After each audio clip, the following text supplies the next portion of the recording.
পিছতে গীত হ'ব আপোনালোকে উপভোগ কৰিব পাৰিব।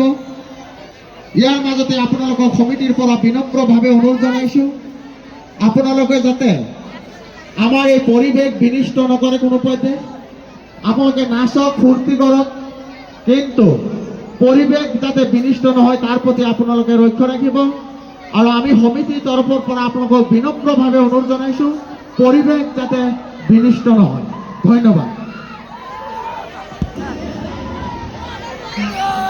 अगर आप लोग इन फ्यूचर किसी भी एयरलाइंस की सस्ती टिकट लेना चाहते हैं तो हमारी वेबसाइट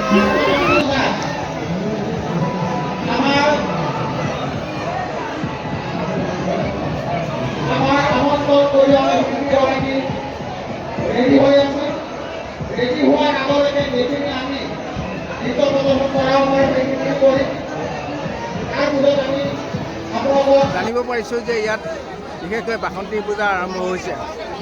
কেইদিনীয়া কাৰ্যসূচী বা কি ধৰণে এই বাসন্তী পূজা আয়োজন কৰিছে?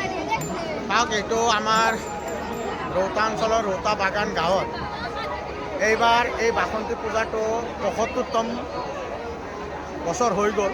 এইবাৰ হীৰক জয়ন্তী। তো প্ৰথম অৱস্থাত এই পূজাটো এদিনীয়া কাৰ্যসূচীৰে আছিলে। আমাৰ ককা দেউতাৰ দিনৰ পৰাই এই কাৰ্যসূচীটো চলি আছিলে। তেতিয়া এদিনীয়া কাৰ্যসূচী আছিলে, তাৰপিছত লাহে লাহেকৈ পৰ্যায়ক্ৰমে বাঢ়ি গ'ল, তিনিদিনীয়া হ'ল। তাৰপিছত তিনিদিনৰ পিছত পাঁচদিনীয়া প্ৰগ্ৰেম হ'ল, পাঁচদিনীয়াৰ পিছত পাঁচদিনীয়াকৈ প্ৰগ্ৰেম কৰা হয়। আৰু এইবাৰ হীৰক জয়ন্তী হিচাপে আজি দশমী পূজা আছিল যদিও আজি শনিবাৰ হোৱাৰ কাৰণে আমি বিসৰ্জন দিব নোৱাৰিলোঁ মাক। গতিকে এইবাৰ এই পূজাটো ৬দিনীয়া হয়। অহাকালি আমাৰ মাক বিসৰ্জন দিয়া হ'ব আৰু এনেকৈ চলি আছে। আজি যথেষ্ট মানুহৰ সমাগম হৈছে, ভাল লাগিছে।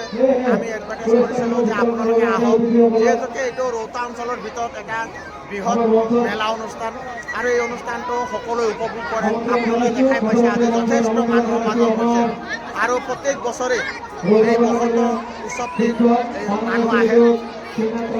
ইয়াত এটা ৰহস্য আছে যে বাসন্তী পূজা আচলতে এইটো দুৰ্গা পূজাই হয়।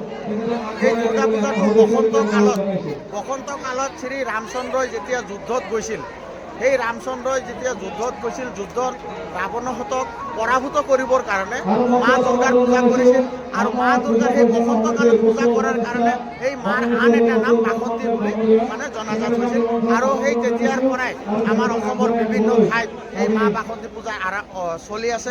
আৰু সেই সূত্ৰে আজি ৭৫ বছৰ আগতে আমাৰ ইয়াতে হয়তো আমাৰ আজু ককাহঁতে আয়োজন কৰিছিল। তেনেকৈ আজি আমাৰ দিনতো এই বাসন্তী পূজাটো চলি আছে আৰু আগন্তুক দিনত চলি থাকিব। ৰজাঘৰীয়া বা ৰাইজৰ সহযোগ কেনেকুৱা?